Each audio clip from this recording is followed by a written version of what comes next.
అందరికీ నమస్కారం. గత కొన్ని రోజులుగా ప్రశ్నించే వారిపై పెడుతున్నటువంటి కేసులు, చేస్తున్న అక్రమ అరెస్టులు మనం చూస్తూనే ఉన్నాము.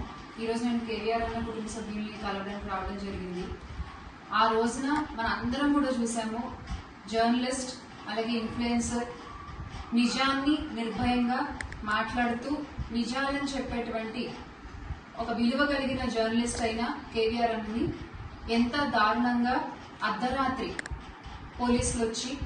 ఏపీ పోలీసులు వచ్చి ఈడ్చుకెళ్తూ అడ్డుకున్న కుటుంబ సభ్యుల్ని పక్కకి తోసేసి చిన్న పిల్లలని కూడా చూడకుండా వాళ్ల ముందే వాళ్ళ నాన్నగారిని అతి కిరాతకంగా లాక్కెళ్తూ అరెస్ట్ చేసినటువంటి ఒక వైనాన్ని రాష్ట్ర ప్రజలు అందరూ కూడా చూశారు. అయితే ఈ రోజున రాష్ట్రంలో ఎన్నో సమస్యలు ఉన్నాయి. ఆడపిల్లలపై జరిగేటువంటి అత్యాచారాలు కావచ్చు, వేటకని వెళ్లి గల్లంత అయిపోయిన మత్స్యకారులు కావచ్చు, ప్రభుత్వ ఆస్తుల్ని ప్రైవేటీకరణ చేయడం కావచ్చు, పరీక్షల్లో జరిగిన అన్యాయాలు కావచ్చు,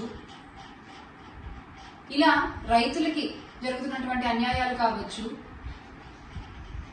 ఇలా ఎన్నో సమస్యలు రాష్ట్రంలో ఉంటే తప్పిపోయిన చిన్న పిల్లలు కావచ్చు, ఇలా ఎన్నో సమస్యలు రాష్ట్రంలో ఉంటే అవన్నీ అర్జెంట్ లేదు, అవన్నీ గాలికి వదిలేసి అవన్నీ పక్కన పెట్టేసి కేవలం ఎవరైతే ప్రభుత్వం చేసేటువంటి అన్యాయాల్ని, అధికారంలో ఉన్నటువంటి ఇప్పటి కూటమి ప్రభుత్వం చేసేటువంటి అన్యాయాల్ని వేలెత్తి చూపిస్తున్నారో వాళ్ళని మాత్రం హుటాహుటిన వాళ్ళు ఎక్కడున్నా సరే, పక్క రాష్ట్రాల్లో ఉన్నా సరే వెళ్ళిపోయి అర్ధరాత్రి పూట అర్జెంటుగా వాళ్ళు అరెస్ట్ చేసే కార్యక్రమాలు పెట్టుకుంటున్నారు. ఇవాళ ఇదే జరుగుతోంది.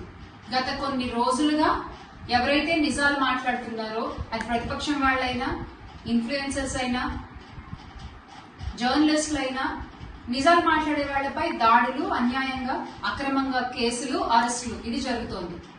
ఈ రోజున మరి ఎంత ఇబ్బంది పడుతున్నారు చూస్తా ఉన్నాం. వీళ్ళ కుటుంబం అంతా ఎవరండి? వీళ్ళ కుటుంబానికి ఈ రోజు సమాధానం చెప్పేది 2 చిన్నపిల్లలు.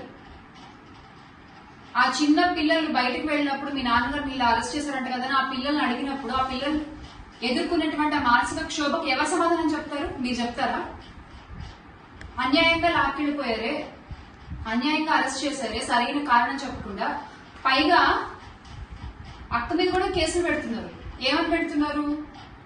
ఆ రోజంట కేవీఆర్ అన్నని అరెస్ట్ చేయడానికి వచ్చినప్పుడట అడ్డుకున్నారట, సరిగ్గా సహకరించలేదట పోలీసులకి, అందుకని ఇప్పుడు ఈమె మీద కూడా కేసు పెడుతున్నారు. ఎంత అన్యాయం అండి ఇది! అరే, ఒక భర్తని అర్ధరాత్రి చెప్పా చేయకుండా, ముందస్తు ఇన్ఫర్మేషన్ లేకుండా అరెస్ట్ చేయడానికి వచ్చేస్తే ఎటువంటి భార్య అయినా సరే రెడ్ కార్పెట్ వేసి ఆహ్వానిస్తారా అండి? మీకు కనీసం ఏమైందండి, ఎందుకు తీసుకెళ్తున్నారా నోరు తెచ్చి అడగరా? కారణం కనుక్కోరా? అది మన ప్రజాస్వామ్యంలో ఉన్న హక్కు కదా.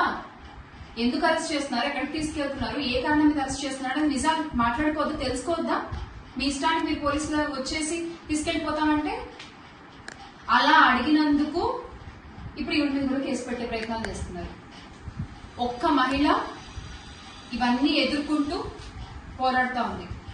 మరి ఈ రోజు ఇటువంటి పరిస్థితులు చూస్తే జగన్మోహన్ రెడ్డి గారు కూడా హే రామ్ సేవ్ ఆంధ్రప్రదేశ్ అంటూ ట్వీట్ చేసేటువంటి పరిస్థితి వచ్చింది. ఎవరికి చెప్పుకోవాలో అర్థం కాక దేవుడిని మొదలుపెట్టుకుంటున్నారు. ఏంటి వ్యవస్థలు? జర్నలిజం అనేది 4th ఎస్టేట్ గా ఉంది, కానీ ఈ రోజున అదే జర్నలిజం పర్సనల్ ఎసెట్ అయిపోయింది కొంతమందికి. ఆ పర్సనల్ ఎసెట్ గా ఉండి ఆ జర్నలిజం చేసే వాళ్ళందరికీనేమో పల్లకి మోతలు, అలా కాకుండా మీరు చేసే తప్పులు ఎత్తి చూపించే వాళ్ళకందరికేమో అరెస్ట్. ఇది ఈ రోజున రాష్ట్రంలో జరుగుతుంది. ఒకటి మాత్రం గుర్తుపెట్టుకోవాలి, అది ఏ రాష్ట్రమో, అది ఆంధ్రప్రదేశ్, తెలంగాణ, లేకపోతే ఇంకే రాష్ట్రం అని మాట్లాడట్లేదు. ఒక జర్నలిస్ట్ కి ఈ రోజు జరిగిన అన్యాయం గురించి ఖచ్చితంగా మనం మాట్లాడుకోవాల్సిన పరిస్థితి. ఎవరైతే అధికారంలో ఉన్నారో వాళ్ళందరూ కూడా గుర్తుపెట్టుకోవాలి, ఒక జర్నలిస్ట్ అక్షరానికి మీ అధికారానికి, ఒక జర్నలిస్ట్ కళానికి మీ బలానికి, ఒక జర్నలిస్ట్ గుండె ధైర్యానికి మీ డబ్బుకి మధ్య ఒక యుద్ధం అనేది మొదలైంది. ఈ యుద్ధం చివరికి ఆఖరికి చేరేసరికి ఖచ్చితంగా న్యాయమే గెలుస్తుంది, ధర్మమే గెలుస్తుంది అన్న విషయం మీరు గుర్తుపెట్టుకుని వ్యవహరిస్తే మంచిది. ఖచ్చితంగా ఈ విషయం కూడా కేవీఆర్ గారి అరెస్ట్ కూడా జగన్మోహన్ రెడ్డి గారి దృష్టిలో ఉంది. మీరు ఒక్కళ్ళు కాదమ్మా, న్యాయం వైపు నిలబడి పోరాడే వాళ్ళు ఎప్పుడూ ఒకళ్ళు కాదు. ఆ విషయం ఖచ్చితంగా గుర్తుపెట్టుకోండి. మీరు ధైర్యంగా ఉండండి, సరేనా? అందరం ఉన్నాం.